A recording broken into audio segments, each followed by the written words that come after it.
প্রথম কথা বন্ধক নিয়েছে, বন্ধক নিয়ে ওর যদি ফসল খেয়ে থাকে তাহলে সুদ খেয়েছে, বোঝা গেছে। বন্ধকের সিস্টেমটা আল্লাহ হেফাজত করে। এই কত হারাম খেয়ে যে লোকেরা চলে গেছে সুদ খেয়ে, আল্লাহ পাক ভালো জানে কেমন করে এটাকে এরা জায়েজ করে নিয়েছে, অথচ সুদ হারাম। আর সুদের বিরুদ্ধে আল্লাহ পাকের যুদ্ধের ঘোষণা আছে। আমার মনে হচ্ছে বালা মুসিবত আযাবের এটা একটা কারণ। এত কেন মানে সমাজকে কামড়িয়ে ধরেছে এই বন্ধকের, এই সুদে, হারাম এটা।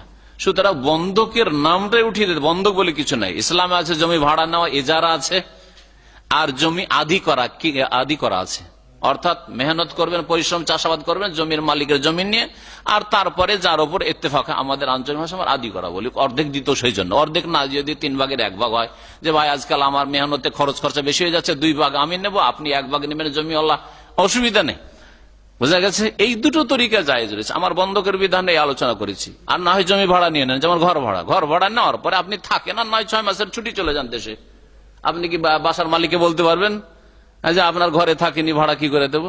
ভাড়া নিয়ে আপনি রেখেছেন, বুক করে রেখেছেন, ঠিক না? তো ওই রকমের জমি ভাড়া নিয়ে আপনি 1 ফসল করেন, 3 ফসল করেন, আর নাই করেন, আপনি খালি রেখে দেন। জমির ভাড়া ও 1 লাখ টাকা খেলো বছরে, বা 50,000 খেলো, কারণ ও ভাড়া দিয়েছে জমি, ঘর ভাড়া দেওয়ার মতো। আর তৃতীয় হচ্ছে বন্ধক, যে টাকা ধার নেওয়া। টাকা ধার নিয়েছে, ওর এগেইনস্টে আপনি এখন বেনিফিট চাইছেন, যে আমি কিসে ধার দেবো, আমার টাকা কি বাঁধা?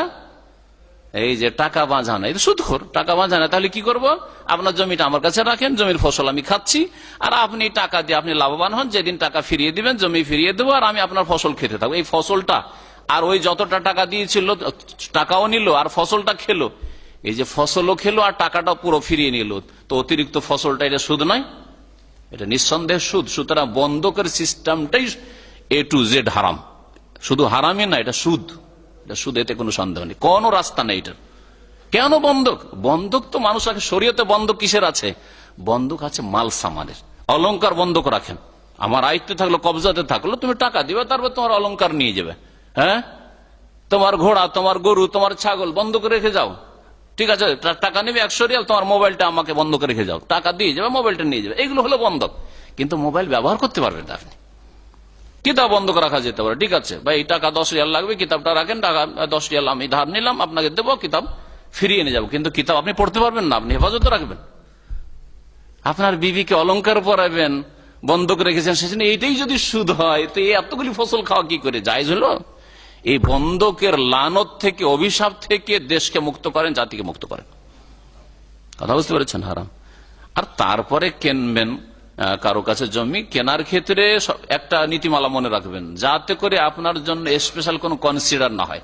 এই লোকটার যেহেতু এহসান আছে, সুতরাং মার্কেট দর হচ্ছে 1 লাখ টাকা বিঘা, আমাকে একে 80,000 টাকা বিঘায় দিয়ে দিতে হবে, না হলে কেমন লাগছে জান, তাহলে জায়েজ নাই। এইরকম ব্যবসায় জায়েজ নাই। বাজার দর যদি দাম হয় তাহলে ঠিক আছে, আর যদি চক্ষু লজ্জায় বা আপনার এহসান অবদান আছে সেই জন্য আপনার জন্য যদি সস্তা করে, তো এটা জায়েজ নাই। এইরকম